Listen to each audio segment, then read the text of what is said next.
La inteligencia, cuando empieza a conocer, el primer nivel de la inteligencia, la primera operación es abstraer. ¿De dónde abstrae? Abstrae de la sensibilidad interna. ¿De qué sentido? ¿De la cogitativa solo? No, de los tres, de la imaginación, de la cogitativa y también de la memoria. Entonces, de todo, fijaros que tiene asuntos imaginados. Si no hay contenido en esas potencias sensibles, por lo que sea, porque uno no está maduro, es un niño que todavía no ha ejercido sus sentidos internos. Los sentidos internos se ejercen cuando se han ejercido los externos, ¿ok?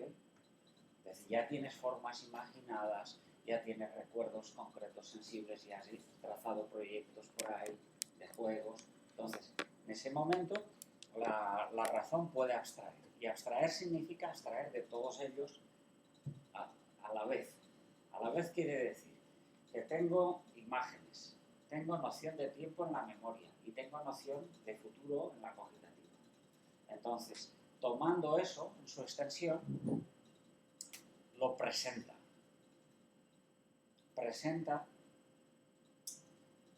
Es una articulación del tiempo. Las cosas físicas que se dan articuladamente en el tiempo, que se pueden dar en pasado, que se pueden imaginar sin tiempo y que se pueden proyectar, se conocen en presente. Se articula el tiempo pasado y presente y futuro, pasado y futuro físico, se articula en presente. Tienes una mirada, por así decir, que está vinculando, absorbiendo, teniendo en cuenta. No sé si me explico.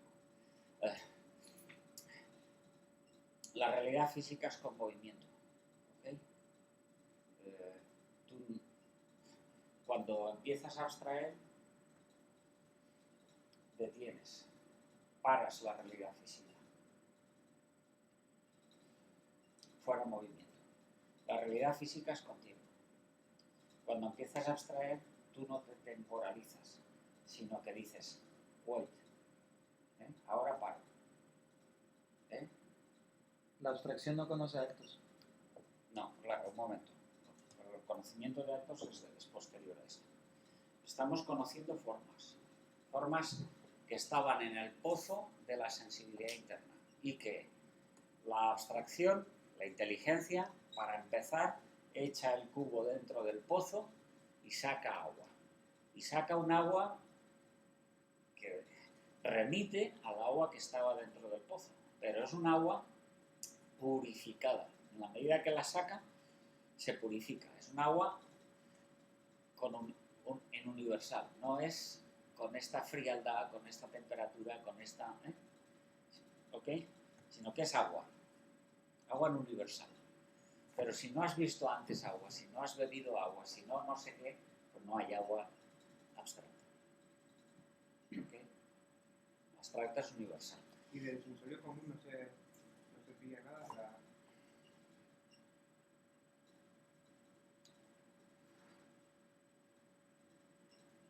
No conviene. Se puede, pero no conviene. Porque fíjate que el sensorio común conviene solo para explicar, no para saber lo que son las cosas. El sensorio común pesca los actos como son. Si tú al abstraer tienes que hacer una forma universal de acto, no lo pescas tal cual es. Lo desrealizas. Un acto es real.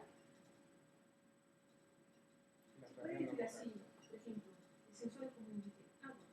La abstracción dice agua, No, agua. el sensorio común no dice agua. Sí, el sensorio común dice acto de ver, agua. Acto de oír, cascada de agua. La primera agüita no dice el sensorio común. El sensorio común versa... Agua sí que no. la abstrae, ¿no? Vamos a ver, ayer os Solo decía, sobre actos. es como el punto respecto de los radios de una circunferencia. Entonces, aquí tienes colores, vistos por el ver. Aquí tienes sonidos.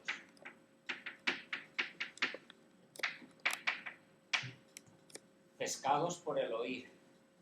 Olores. Entonces, ¿qué es lo que conoce el sensorio común? Los colores directamente, si conociera directamente los colores, los sonidos, los olores, haría vano, superfluo, la vista, el oído, ok. La clave del conocimiento es que el nivel superior, pese a que es mucho mejor que el inferior, no desprecia al inferior y no le dice, pues paso de ti, te tiro por la ventana, no me sirves. Los niveles son, esto es axiomático, los niveles cognitivos son insustituibles. Lo que conoce uno no tiene por qué volverlo a conocer el superior. Si he conocido colores en la vista, no tengo por qué en el sensorio común volver a hacerme cargo de colores. Lo que conozco es el acto. ¿Ok? ¿Podría volver a hacerme cargo de colores? Ahora te explico. Como el acto de ver lo tengo que pescar cuando se ejerce, se tiene. No hay ver, no sé lo que es ver, si estoy viendo o no viendo, si no se está ejerciendo el acto de ver. Pero si hay ver, hay colores. Es decir, entre el acto y el objeto hay un matrimonio indisoluble. No hay posibilidad de divorcio. De modo que cuando el sensorio común se da cuenta del acto de ver, el acto de ver está viendo colores. ¿Ok? ¿Conoce colores directamente el sensorio común? No, ni falta que hace. Pero te está sintiendo, está notando que ese acto es muchísimo más cognoscitivo, ese acto que se está ejerciendo en presente es mucho más cognoscitivo que el de oír. ¿Se ve un poquillo? No, es que no creo que tenga la atención eso. Sí, El hecho es que está tomando... A ver, primero un momentito. La pregunta de Miquel primero, que si no, no me aclaro. No conoce los actos como formas, porque si hacerte una forma del acto es desactivarlo, es acartonarlo, es hacerte una idea, una representación. Un universal de acto no es ningún acto real. ¿Okay? Por eso conviene que no se haga ninguna idea de acto. Ahora, si tengo que explicar en una clase qué es un acto, pues lo tengo que explicar con lenguaje. Y para explicarlo con lenguaje tengo que hacerme una idea de acto. ¿Ok? Que no existe. Que no existe. Pues la puedo hacer. Porque si no la hago, esa idea, no le pongo nombre. Y si no le pongo nombre, pues no puedo hablar. ¿Okay? Es decir, yo no puedo intuitivamente, experiencialmente, pasarte mi experiencia, sino que te lo tengo que decir. Y al decirlo, miento, inexorablemente. ¿Se ve? Porque no transmito actos, sino que transmito ideas, transmito palabras. Bueno, se puede. Entonces, ¿conviene abstraer del sensorio común? No conviene. ¿Puedo yo hacerme ideas de lo que son los actos de la sensibilidad? Sí puedo hacerlas. Pero, ya me entiendes. Es decir, por eso es mucho mejor que abstraiga directamente de los sentidos superiores, no de los... ¿Vale? Y la otra pregunta tuya, ¿cuál era?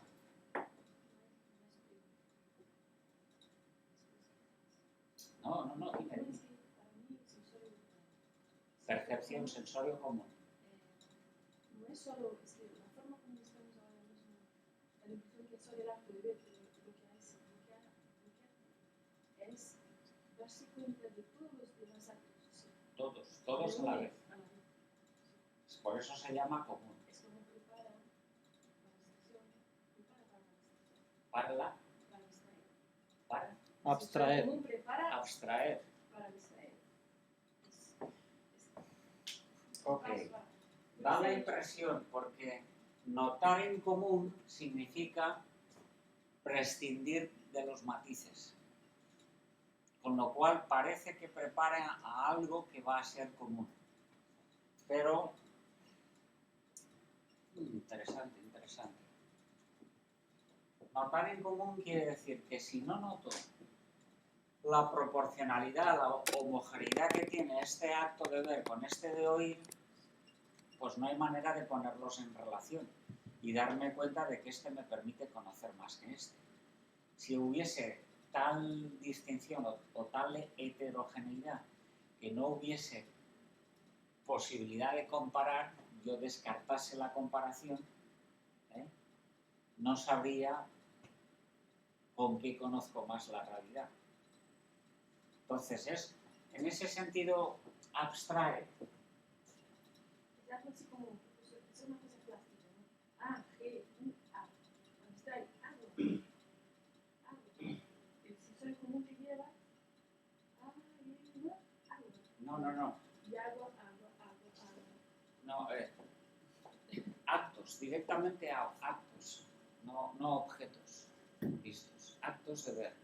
Eso es lo que tiene en su mano, a lo que le toma el pulso son el sensorio común, percepción, sentir que veo, sentir que oigo.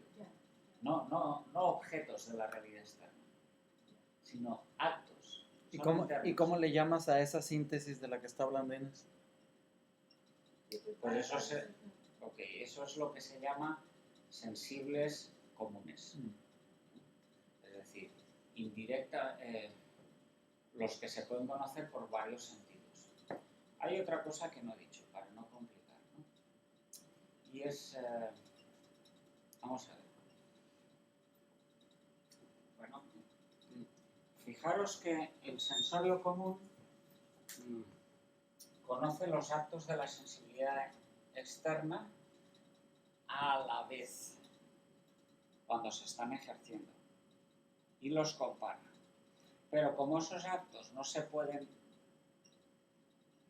escindir de sus respectivos objetos cognitivos, de alguna manera el sensorio común nota que lo que me está dando este señor acto de la realidad externa es la misma mesa que la que estoy conociendo mediante el tacto. ¿Ok? De modo que el sujeto real sobre el que versan los diversos actos con sus respectivos objetos, coloreado, colores, rugoso, liso, etc., el sujeto es el mismo. Y eso lo pesca el sensorio común. Es decir, este chico no es completamente heterogéneo de lo que me dice este chico. No sé si me... Sabes que yo siempre pensé que el sensorio común lo que sintetizaba es los objetos de cada acto.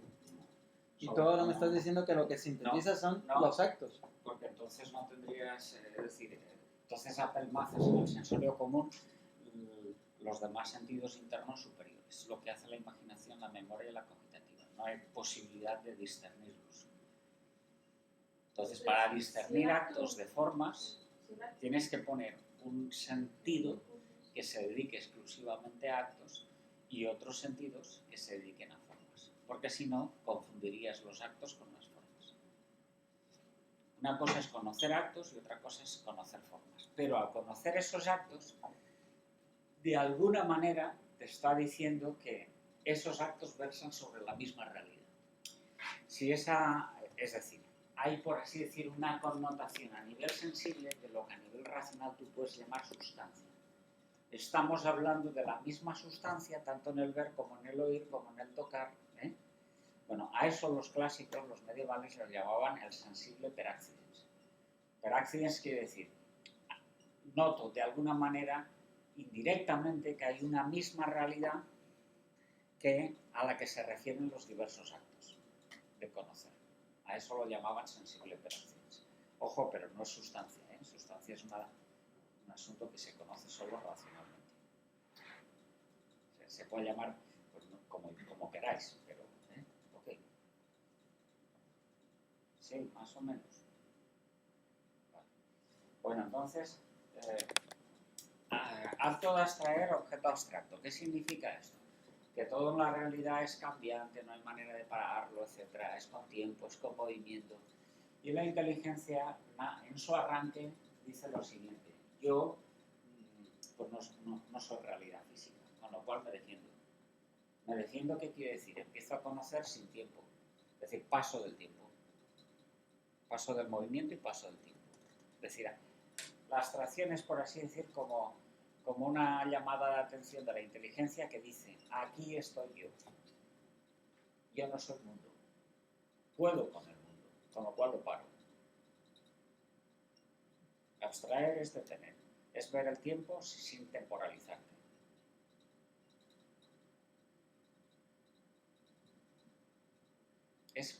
Es evitar que tú, que estás conociendo eso, seas proceso de eso. Estás viendo el proceso sin serlo.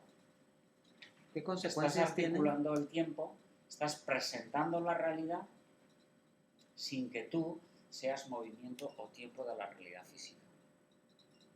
¿Qué consecuencias tiene? ¿Qué consecuencias tiene que el conocimiento humano se reduzca al abstraer? Es decir, que no vaya más allá. Si solo tuviéramos ese nivel cognoscitivo, ¿qué pasaría? Pues o el que se empeñe, por así decir, en dedicarse exclusivamente a ejercer ese tipo de conocer, pues tienes ventajas. Una ventaja, por ejemplo, es ordinaria, ¿no? Puedes cambiar la realidad física, puedes cambiar los procesos. Porque si la detienes, si tú ya no eres un mero ingrediente de la realidad física, tú puedes, como un médico, operar sobre la realidad física y extirpar el cáncer sin ser cáncer. Tú puedes ser un empresario que digas: pues no me conformo con la situación de mi empresa, la he visto cómo está marchando, pero como la veo desde fuera, yo digo ahora: párate, no quiero que siga ese proceso, sino que ahora por el otro lado. ¿Ok? Solo desde el presente puedes cambiar el proceso, el movimiento, la realidad. O sea, la abstracción permite libertad en el obrar. Claro. Como la abstracción, fíjate, la abstracción es intencional respecto de la realidad física de donde se abstrae, pero como es más que física, permite cambiar la física. Pero solo con la abstracción se podría hacer eso, no Sí. se te da de la razón práctica para... Ok, sí, también, de acuerdo. Sin Juanfer, la razón práctica no hay Te manera de... pregunto esto porque los filósofos de la ciencia del siglo XX ponen de manifiesto que la ciencia empírica moderna se ha reducido a la abstracción. Cosa que con lo que dices pues parece evidente, porque han sido capaces de hacerse cargo de la realidad física y nada más. Pues si se ciñen exclusivamente a eso, están ejerciendo la abstracción. Otra cosa es que, vamos, os he dicho, ¿no? La abstracción es universalizante. Es decir, el objeto pensado que está siendo presentado por el acto de abstraer tiene universalidad. De modo que si los científicos al final particularizan, es decir, aplican Lo universal. o un modelo universal que ellos se hayan fraguado, etc., a casos particulares, no están solo a nivel de abstracción, sino que están ejerciendo algo más. Puede que estén ejerciendo la razón práctica o puede que estén ejerciendo otra vía operativa racional, que es cómo funcionan, por ejemplo, las escuelas de negocios. Que es, tenemos aquí una idea general, un caso general y el método del caso, ¿no? Y ahora concretizo para ver si este caso cumple la regla o es una excepción a la regla y hay que... Bueno, pues eso los científicos también lo hacen. Bueno, pero eso no es solo abstracción. Abstraer es universalizar. ¿Okay? Entonces, de momento tenemos eso, una denuncia de la inteligencia que dice: me planto, yo no soy física, yo no soy, es decir, yo no soy mundo, no soy un animal más del mundo, sino que estoy por encima, con lo cual puedo con el mundo. ¿Okay? Bueno, eso se conoce con el acto. Conocer el acto de abstraer no es abstraer. Si yo abstrajese el acto de abstraer, conformaría el acto en una universalidad, con lo cual eso no sería ningún acto, ninguna realidad. Entonces, el acto de abstraer se conoce mediante un hábito que se llama, si queréis así, yo me doy cuenta de que abstraigo. Yo me doy cuenta de que abstraigo mesas, de que abstraigo sillas, de que abstraigo casas. Noto intelectualmente, porque esta vez no es ningún notar sensible, como el sensorio común. Noto que puedo, no solo noto el acto cuando lo ejerzo, no solo noto, estoy abstrayendo, pues a ver, me cuentas una película y yo abstraigo de ahí, ¿vale? Monstruo, lo abstraigo. No solo lo abstraigo, no solo noto que estoy abstrayendo cuando lo estoy abstrayendo, sino que noto que soy capaz de abstraer lo que quiera, aunque no lo esté abstrayendo ahora mismo. ¿Ok? Puedo decir, adquirida, hábito significa tener, poseer. Es una riqueza,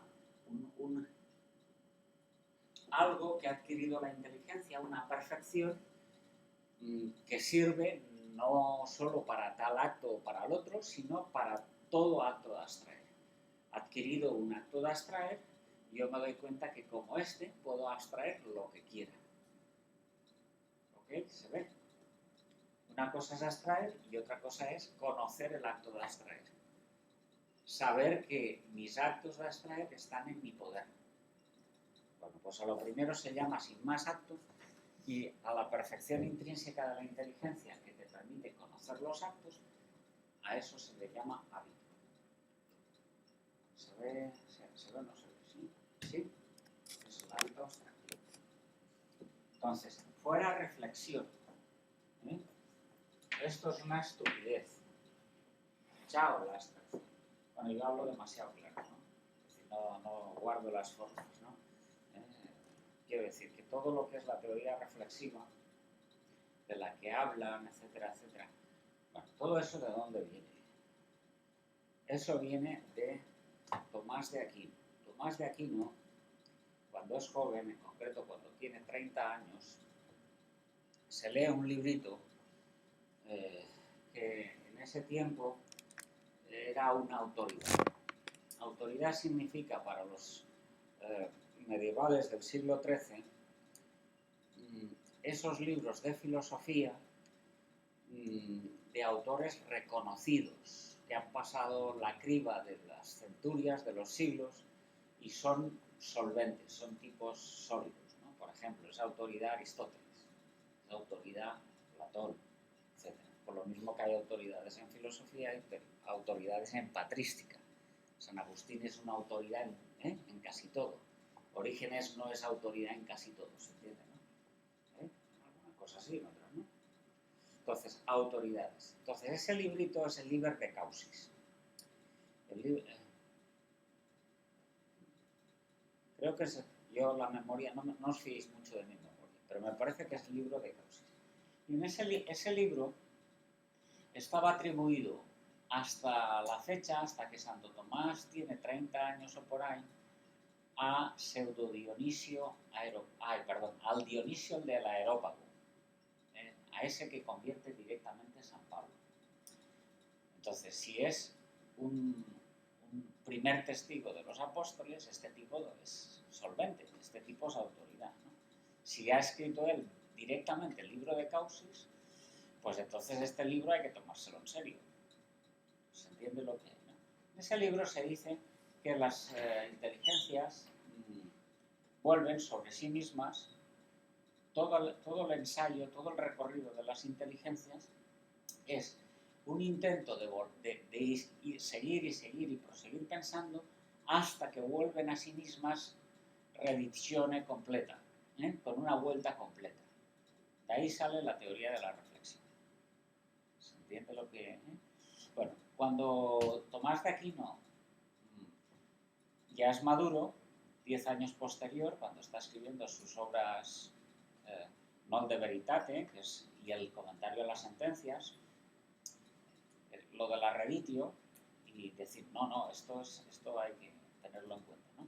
Eso está una vez en el de veritate 9, y en el comentario a las sentencias, en dos pasajes de ese libro.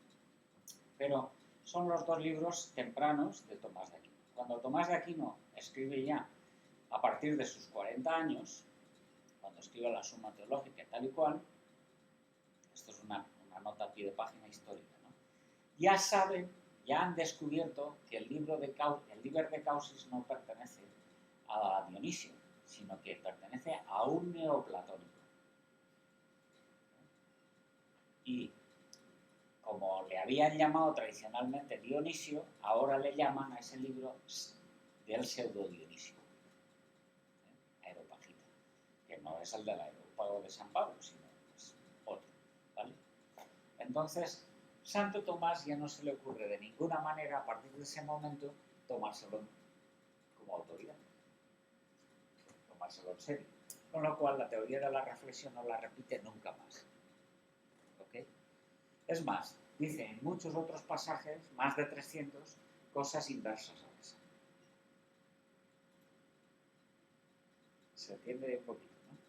Cuando no se sabe este detalle histórico, la gente que dice, no, lo de la reflexión, es decir, que un acto conozca casas, montes, etcétera, y se conozca a la vez a sí mismo, y que tal como es ese acto, son todos los actos humanos, y al final es el mismo hombre el que tiene que dar la vuelta, hacer una reflexión completa y conocerse enteramente a sí mismo. El que no conoce ese dato histórico quiere apoyar esta teoría de la reflexión en Tomás de Aquino. Hay hasta tesis doctorales defendidas sobre eso. Unas tesis doctorales basadas en el pasaje del De Veritate. En un pasaje en Tomás de Aquino. Nada, una tontería. En sentido estricto no hay reflexión. Lo que hay es esto. Un acto superior que conoce a otro. Hay un acto superior que se llama hábito, que conoce el acto. Si hay miles de maneras de explicar que la teoría de la reflexión es contradictoria. Por ejemplo, ¿cómo te diría? Si este acto, a la vez que conoce el abstracto, mesa, el universal, ¿ok? Este acto es acto de abstraer. Estamos conociendo con este acto mesa universal. Si conociera a la vez mesa universal y a sí mismo, primera pregunta, ¿cómo es susceptible de distinguir entre sí mismo y mesa universal? ¿Cómo es posible que por un lado conozca a la vez formando universalidades y por otro sea de lo más concreto? ¿Se entiende? No se entiende. Esto es un poco... En el sentido amplio, en el sentido de la calle, tú puedes hablar de reflexión, todo lo que quieras, todo eso, despacio, todo eso es maravilloso. Y en la vida cotidiana no tienes que pelearte con nadie. Si un cura te dice en una homilía, hermanos, hay que reflexionar, tú le dices al cura, pues estoy de acuerdo con usted, ¿vale? Ningún problema. Pero, es decir, hay que entender lo que quiere decir el cura, no lo que dice. ¿Ok? No te quedes en las palabras. Porque si te la tomas en serio la teoría de la reflexión, como se la toman pues algunos neotomistas del siglo XX, pues al final acabas contradiciéndote por todas las esquinas. Es decir, quédate con esto. Los niveles, las dimensiones humanas de conocimiento son distintas. La distinción entre ellas es jerárquica. Jamás una se conoce a sí misma, sino que para conocer esa dimensión se requiere un conocimiento superior, que manifiesta precisamente lo que el inferior no podía conocer. ¿Y qué es lo que no podía conocer el inferior? A sí mismo. El ver ve colores, pero no se ve el ver. El ver se nota, se siente con el sensorio común. ¿Ok? Pues el abstraer abstrae cosas de la realidad física. Pero no se abstrae el abstraer. Porque si el abstraer se abstrajese, no sería abstraer. No sé si lo veis. ¿Cómo un acto va a ser abstracto? ¿Sí o no? ¿No? ¿Un acto es real o no es real? ¿Es conocimiento o no es conocimiento? ¿Y cuántos actos hay en ese acto? Pues uno. ¿Y qué pasa si lo abstraigo? Definición. Pues que no abstrae. El acto abstraído no abstrae. Con lo cual no es acto. No sé si se ve. Queda más claro en el yo pensado no piensa. Pues es miles de cosas, ¿no? Pero en todos los actos, ¿eh? Piensa el acto que quieras, ¿no? De la inteligencia, el acto que quieras. Juzgar. El juicio juzga acerca de la realidad. ¿Qué le pasaría al juicio si se le ocurriese juzgarse a sí mismo? ¿Se ve o no se ve? La razón práctica, pues, deliberar. Yo tengo esta posibilidad, esta otra. ¿Qué le pasaría al acto de deliberar si empieza a deliberar sobre sí mismo? ¿No ves que todo esto son tonteras mentales? No sé si. Hay el último acto de la razón práctica. Es después de haber visto la solución en una cosa a hacer, en la empresa, en lo que sea, es el que se llama imperio, el que dice, ya, manos a la obra. Manos a la obra es, muévete, no has quedado en llamar por teléfono, pues llama. ¿Ok? ¿Qué le pasaría al acto de imperar si empiezan a imperarse a sí mismo? No sé si se ve esto, ¿no? O ponlo en el entendimiento agente. El entendimiento agente activa. ¿Qué le pasa? ¿Para qué narices? Perdón. Tiene que autoactivarse el entendimiento agente así, si ya está activo. ¿No veis que no puede haber reflexividad ni nivel? ¿Sí o no? ¿Se ve? Sí, es una pregunta como que ya planteé, pero, o sea, me cuento, o sea, ¿cómo se conocerían los hábitos? Los hábitos desde la sindéresis, los adquiridos. Pero ahí tenemos que llegar. Y en los que son innatos, desde la persona. No queda más remedio. Tendríamos que echarle más vueltas. Es decir, que gracias por la pregunta porque viene muy al pelo ahora, porque no acabas de hacerte cargo de qué pueda significar un hábito. Yo he dicho alguna nota que es pobre, ¿no? Un hábito significa más que un acto, porque puede conocer al acto. Pero si es más y el acto ya es perfección, un hábito a la fuerza tiene que ser más perfecto que el hábito. Cosa que la tradición dice justo lo contrario. La tradición de comentadores escolásticos de Aristóteles es el que lo descubre. Y lo descubre aquí, es decir, en vivo, no en el papel, no en el libro, ¿se entiende? Sino en el acto real. Lo descubre tal como es. Descubre el entendimiento agente tal como es, no tal como aparece escrito en el libro, ¿se entiende? Aristóteles lo descubre, es el primer descubridor, entonces, el que más ha descubierto. Entonces vienen los comentadores y dicen, bueno, pues un hábito, pues sí, muy bien, es una cosa que se posee, con lo cual es perfección. Pero mira, un acto es tan chispeante, tan vivo, que tiene que ser más que un hábito. Y un jamón, ¿me explico? Porque un hábito tiene bajo su mano todos los actos del género. Los puede poner, quitar o... ¿Se entiende? Conoce, toma el pulso a todos los actos. Si toma el pulso a todos los actos del mismo género, en este caso abstraer, ¿qué significa ese tipo de perfección? Significa que la inteligencia ya no está como antes, sino que ahora es más inteligencia. Es decir, que ha pasado Es un acto crecido. Es un acto crecido, pero la inteligencia antes de esto no estaba tan crecida. Si ahora ya posee el crecimiento, Es decir, el crecimiento no es de quita y pon esporádico, como un acto. Un acto se piensa y después no piensas, ¿ok? Te duermes y ya no piensas. En cambio, el hábito de abstraer lo tienes siempre. Te levantas al día siguiente y ya no lo tienes que aprender, sino que ya lo tienes. No sé si me explico. A ver, con un ejemplo muy general, ¿no? Suponte que haya un hábito, que son muchos, que se llama matemático. Tú adquieres esa perfección y te duermes. Y mientras te duermes, ni sumas, ni restas, ni haces nada. ¿Ok? Solo imaginas el osito de peluche. Al día siguiente te levantas, otra vez a hacer cuentas. Sigues teniendo el hábito matemático. ¿Ok? Lo que es intermitente, lo que es de quita y pon, son los actos de sumar y restar. Son las operaciones inmanentes. Pero los hábitos no son intermitentes, son permanentes. ¿Se ve esto? Son perfecciones más estables, grandes, perfeccionan a la inteligencia.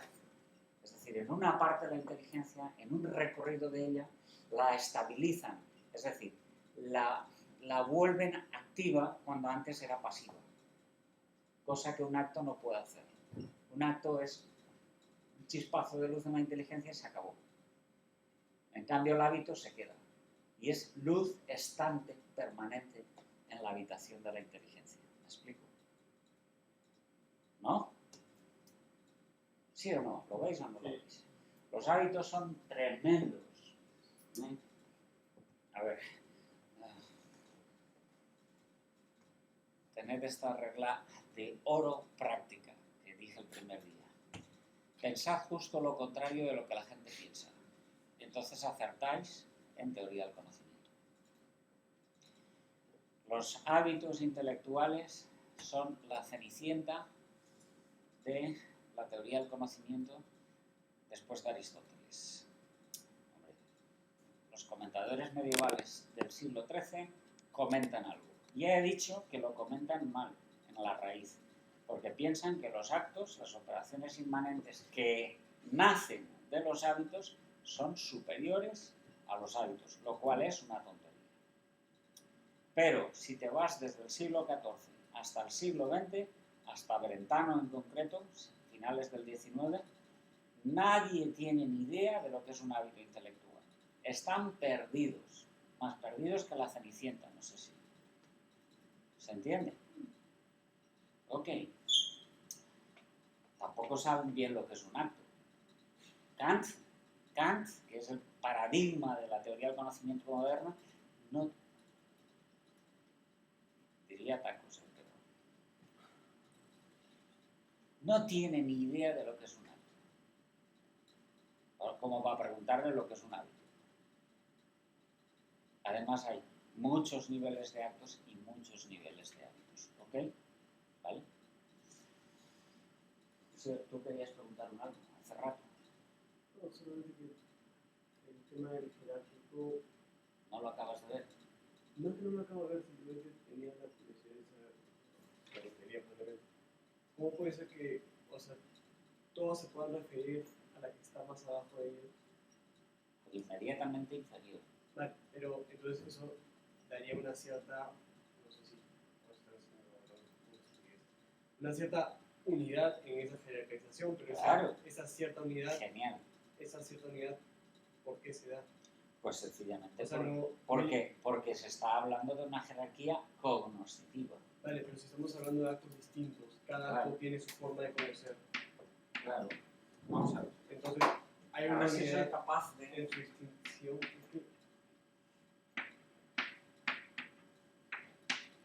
Es que estamos subiendo, pero en la realidad, o sea, es de abajo para arriba. Uno activa al otro. Despacio. Ok, en la realidad. Ok, eso segundo. Pero para ver eso segundo, primero hay que ver esto. Lo que no entiendo Es es decir, como... de este señor de aquí, que se dedica a cosas menores, de este señor de aquí, que se llama ver y ve colores, ¿qué son más importantes, los colores o el ver? ¿Quién puede con quién? ¿Quién conoce a quién? Una vez un profesor me dijo que la luz conoce y ya me fui. ¿Se entiende? ¿Quién puede con quién? ¿Quién conoce a quién? El ver puede con todos los colores. Todos los colores, por muchas combinaciones que quieran, no saben ni pueden saber jamás lo que es un ver. Es más real el ver que Por el eso, color. por eso puede con los colores, porque es más real. El ver no es ningún color. Vale, pero Entonces, subes y te das cuenta que este puede con el ver, sensorio común. Subes y te das cuenta que un hábito cognoscitivo puede con los actos de conocer de la razón. Siempre el superior domina al inferior. ¿Ok? Siguiente pregunta. ¿Qué significa? Esto es como una galimatía de que todo es heterogéneo, no hay unidad en el conocimiento. Justo al revés. Es decir, hay unión. Y la unión es tan axiomática como la jerarquía, sencillamente porque la unión es cognoscitiva. ¿Quién une? El inferior es el que une al superior, es el que levanta la mano y le dice, ese o ese. De ninguna manera. El inferior no sabe ni que existe el superior. Es el superior el que unifica al inferior. Y ahora lo que dice Beto. Si nos damos cuenta de este proceso así, ahora hay que darse cuenta de que originariamente, es decir, en el nivel ontológico de dependencia es justo al revés. Si yo primero no tengo este nivel, de este nivel no me nace este. Y si primero no tengo este nivel, de este nivel no me nace este. ¿Se ve o no se ve? Si no hay intelecto agente previo, la razón no se mueve a pensar. Esa pregunta me incomoda muchísimo, que es superior e inferior, porque son dos niveles. Si no hay color, yo no veo. Entonces, yo dependo del color, pero no hay cómo comparar. Es un libro Claro que hay que... ontológico y el otro ontológico, ¿verdad? No, hay que comparar, porque uno es sin Sí, tiempo, sin sí movimiento, estoy, sí estoy en y la teoría de conocimiento, uno es que físico. lo que estamos haciendo, sí, pero si no, no.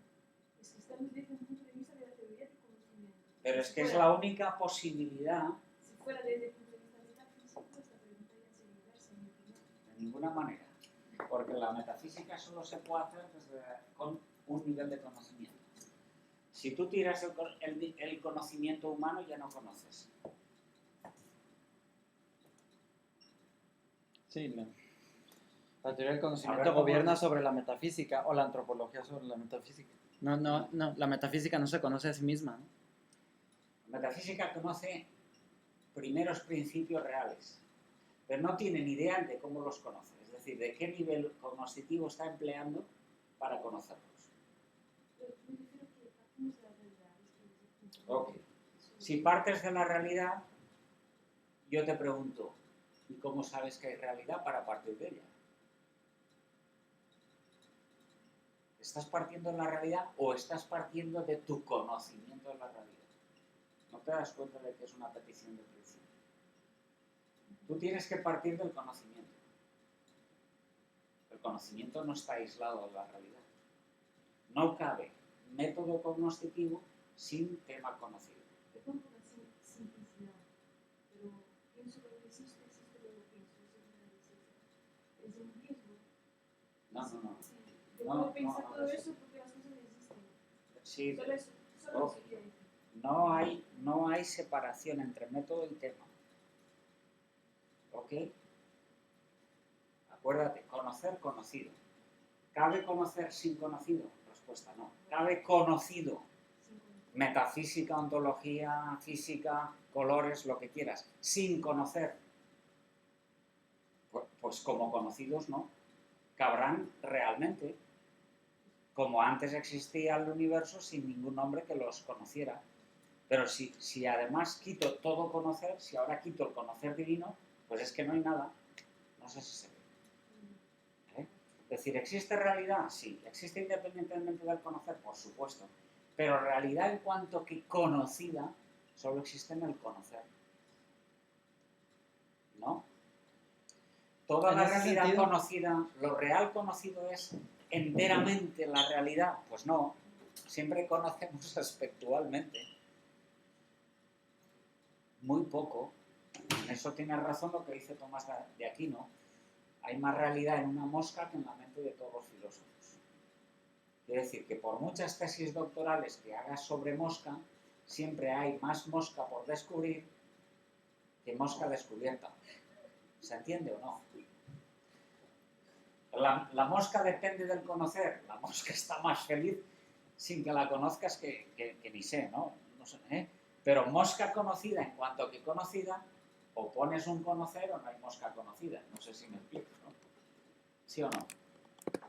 Entonces, ahora tú tienes la mosca conocida y tienes la mosca vista. Y tú dices, ahora quiero comparar la mosca conocida a nivel de abstracción, como es el caso nuestro ahora, con la mosca que vi. ¿Dónde hay más conocimiento? ¿Lo puedes hacer? Pues lo puedes hacer. ¿Y cómo lo haces? ¿Abstrayendo mosca o viendo mosca? Pues ni en un caso ni otro, sino comparando tu ver mosca con el abstraer mosca. ¿Me explico? ¿Y cómo lo has hecho? Es que soy mago. Lo has hecho con un nivel de conocimiento que es superior al ver y al abstraer.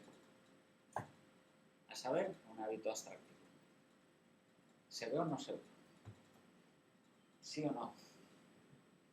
Entonces, ¿cómo te diría? De momento, fíjate, no sé. La realidad es así y no es así. ¿Ok?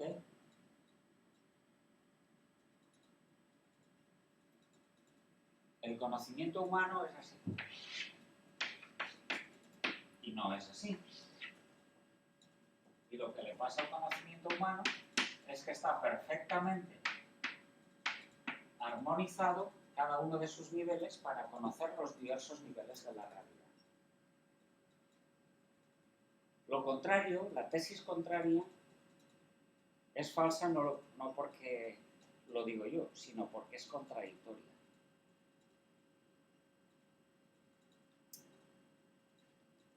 A ver si lo logras tú descubrir en primera persona, porque si lo descubres adquieres un hábito intelectual. El señor que te dice, yo soy un demócrata para todo, incluso para lo que tú llamas verdad. Soy un demócrata de toda la vida. Toda verdad vale lo mismo, todo vale lo mismo, toda teoría vale lo mismo.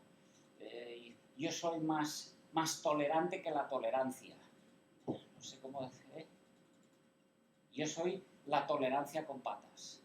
Yo acepto lo que tú dices, lo que él dice, si es contrario a lo que tú dices, lo que yo digo. Yo soy open, soy más posmoderno, ya no existe. ¿Sí o no? De esos yo conozco, que son catedráticos. ¿Dónde está el fallo?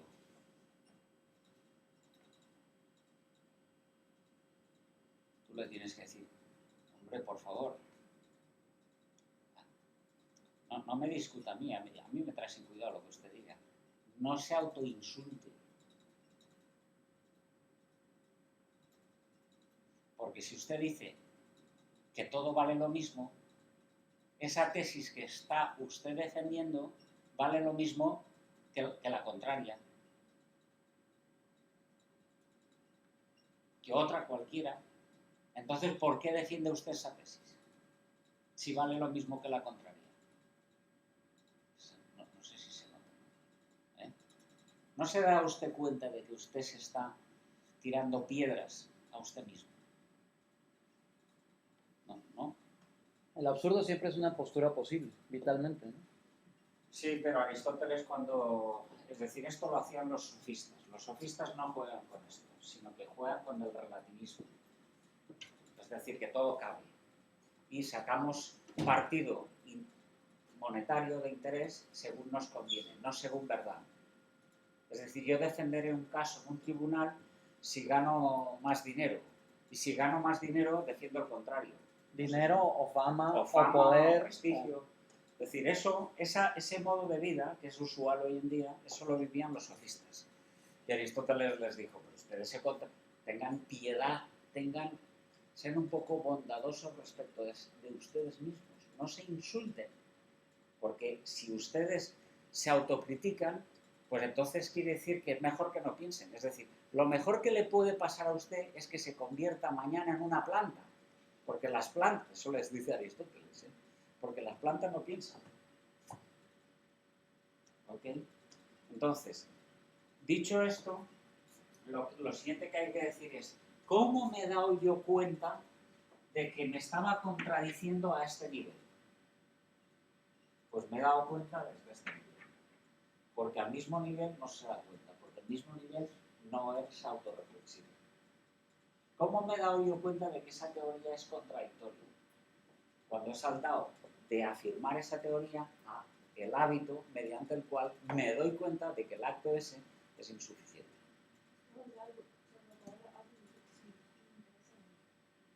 La reflexividad o autorreflexión o lo que sea es imposible.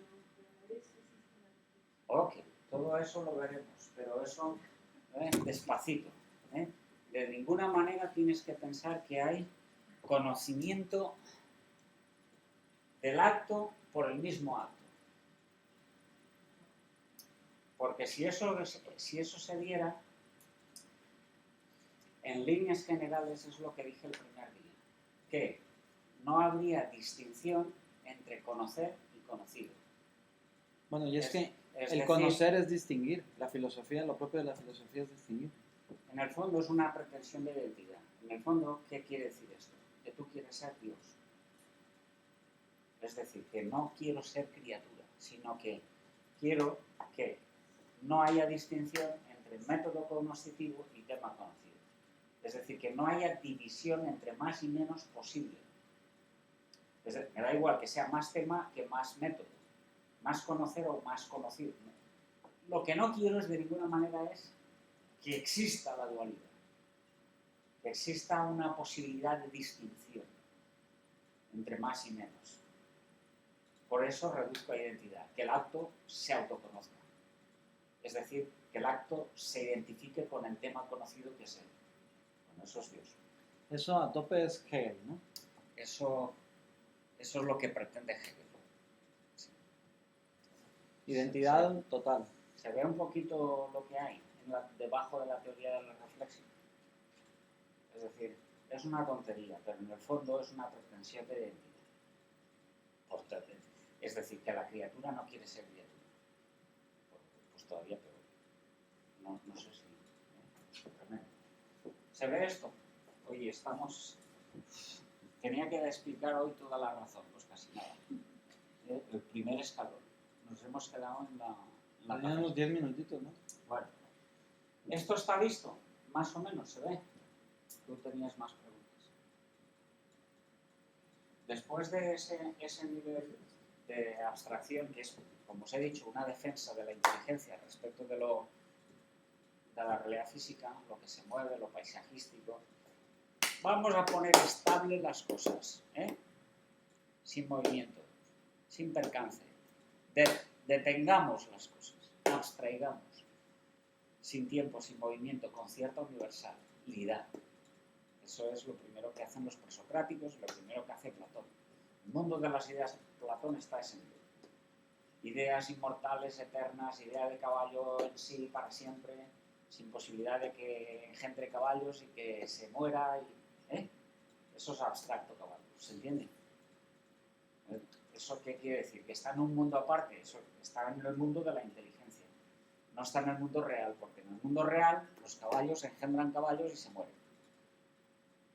En el mundo de la inteligencia, no en el mundo aparte, los caballos no se apolillan. No se mueren. Son siempre iguales. Vale. Una vez que tengo logrado ese nivel, que es bastante, la inteligencia, como veis, se lava las manos respecto.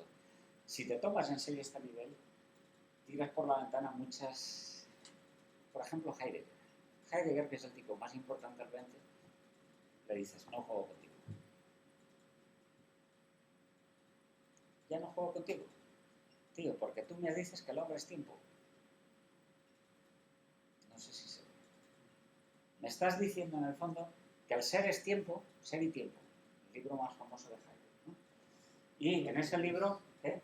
Ser y tiempo no es una Sí, la tesis doctoral, que no abandona nunca las ideas de fondo que tiene, las amplía. Si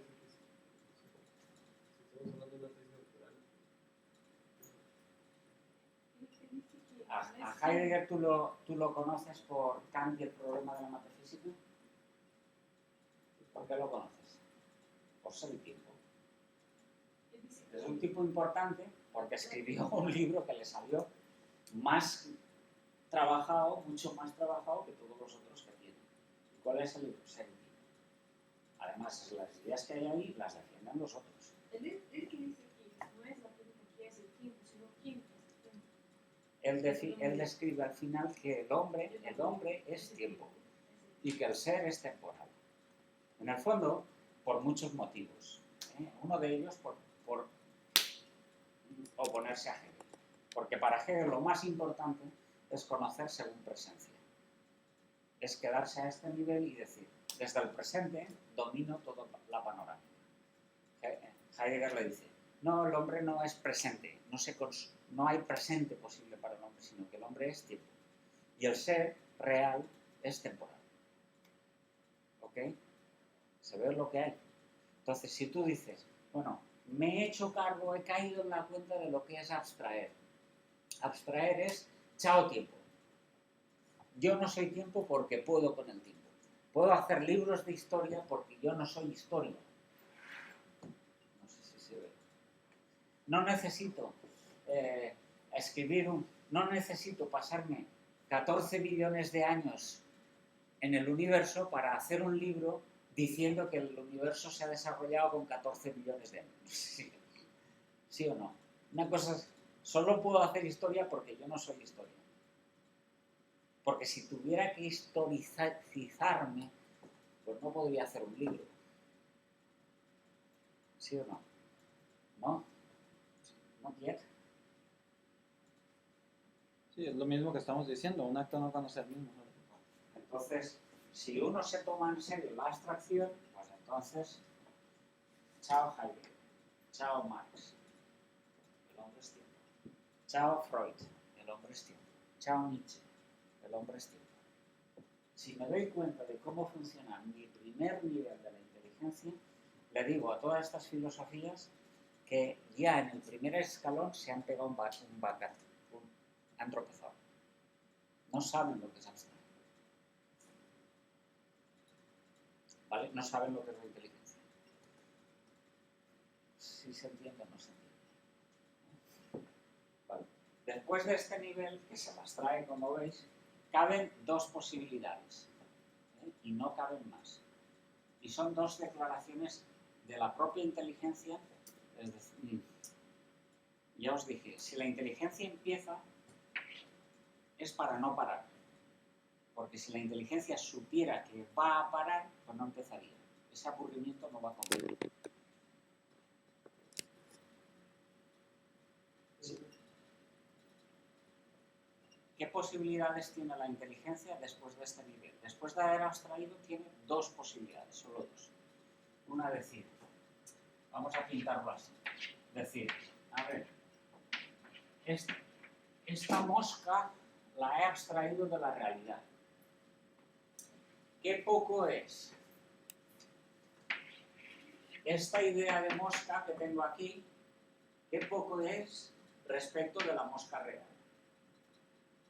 Tengo que descubrir más cómo es la mosca real.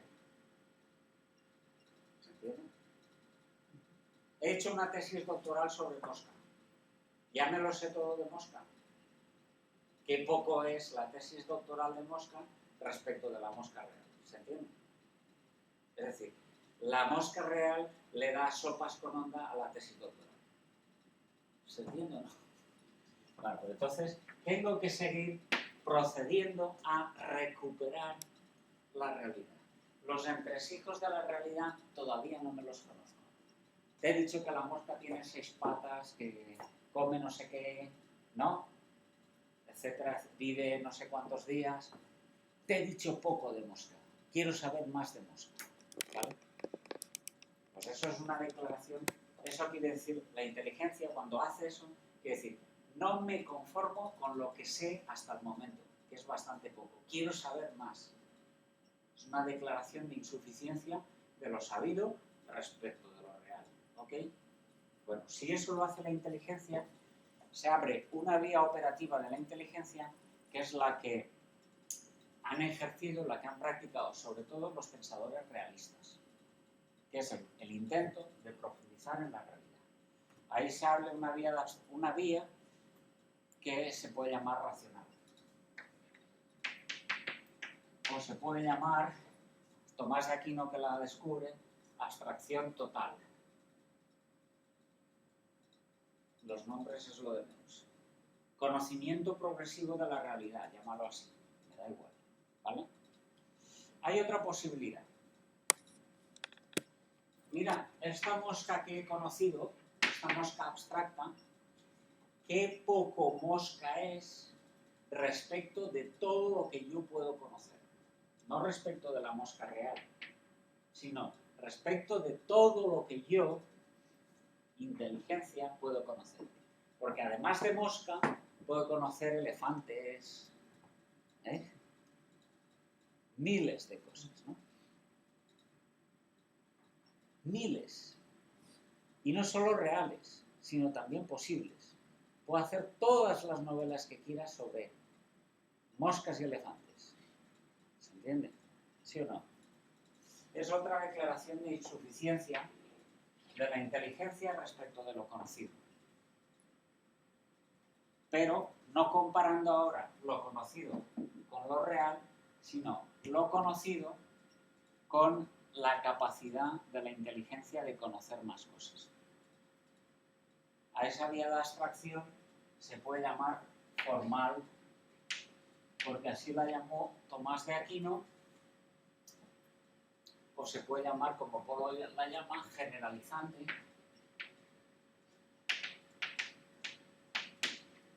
que significa lo siguiente. Es que yo me agoto conociendo la mosca abstracta, no puedo conocer más, ser cognoscitivamente más abarcante. Pues sí, puedo conocer a la mosca y al elefante a la vez.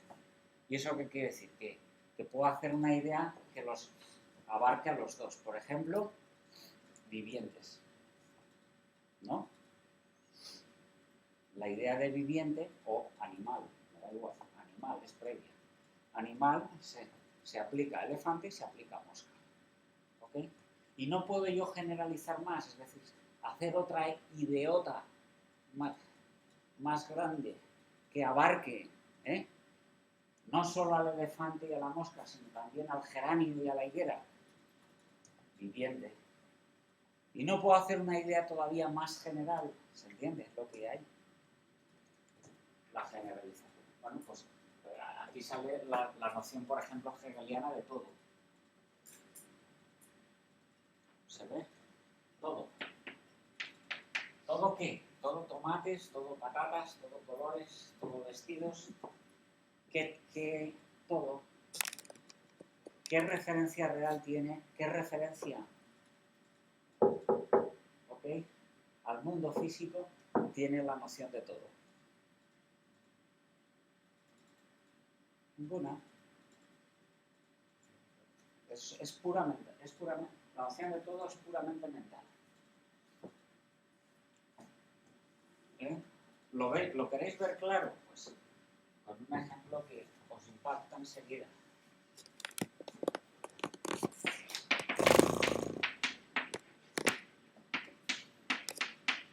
Para Hegel esa frase tiene completo sentido, porque el mundo es una cosa y Dios es otra. Pero a Hegel, que es un inconformista nato y busca el todo, dice, pues no me sirve ni el mundo solo ni Dios solo. Con lo cual lo que busco es el todo. Es decir, el Dios verdaderamente real, no es el que esté sin el mundo, sino el que esté con el mundo. No cabe Dios sin mundo, ni mundo sin Dios. ¿Se entiende? ¿Se entiende lo que ya está pensando Hegel? Está generalizando. Este I para él tiene sentido, tiene razón, porque está uniendo cosas diversas y yo lo que busco es saber todo. Ahora, para un pensador realista, un pensador que sepa que Dios es acto y que el mundo es potencia, no que esto es una parte y esto es otra parte, como piensa un idealista, sino que el mundo es potencial, imperfecto, y Dios es acto puro. La pregunta es, ¿qué añade el mundo a Dios? Nada. ¿Se ve? ¿Se ve o no se ve? ¿Para qué tiene usted, le preguntaría a un realista a Hegel, tanto afán en totalizar? Si con el acto estoy más ancho que mi sé. No sé si me explico. ¿Para qué quiero yo colección de potencias si tengo ya lo perfecto? ¿Se ve? Ahora vayamos a la antropología. La antropología está llena de coleccionistas hoy en día. Todos mis amigos son coleccionistas en antropología. No quieren ser hegelianos, además ni lo conocen, pero lo son. Y dicen, mira, la persona humana es igual a espíritu más cuerpo más... Ahora empieza a sumar. En el cuerpo, pues ojos, oídos... Y hasta que no tenga el álbum completo, ¿se entiende? No tengo persona humana. Si te falta pelo, colega, no eres persona. Si te falta una pata, la has piciado. No sé si... ¿Para qué quiere usted colección de potencias cuando esas potencias no añaden ni un gramo al acto? No, es que si me muero ya no soy persona. Pues no lo serás tú. Si tú te mueres, eres tan persona como si no te mueres. Porque lo que se muere no es persona, es de la persona. Se muere el cuerpo. O se te muere el pelo, o se te mueren las uñas. ¿No? ¿Se ve o no se ve? Pero uno no, la persona no se muere. El acto no se muere. ¿Ok? Ojo con la totalización, porque intentamos muchas veces pensar cosas reales y más que reales con esta vía. Y esta vía es totalizante. Esta vía no puede pensar la realidad. Cuando la piensa, pierde. Por esa vía va por ejemplo. Esa vía es lógica. La lógica no piensa la realidad. La lógica puede sumar lo que quiera. A, B, C, tomates, perros o castillos. Le da igual porque prescinde del contenido. Para ella, para la lógica, todos son objetos pensados. Pero en la realidad no hay manera de cruzar un perro con un gato. No sé cómo explicarlo. Es una oposición. Entonces no estamos bien. Se ve, ¿no? Entonces, tenemos que el próximo día parto desde este y tengo que repasar los distintos actos que hay en cada una de esas vías operativas. Después tengo que hablar de otras. De otras concomitantes a estas, la razón práctica, etc., el proceso matematizante, y después de la unificación de ellas. ¿Ok? Eso es el próximo lunes, Próximo a las lunes, 12:30. 12:30, aquí. Vale. Y después lo que hay por encima de la razón, con lo cual todavía queda.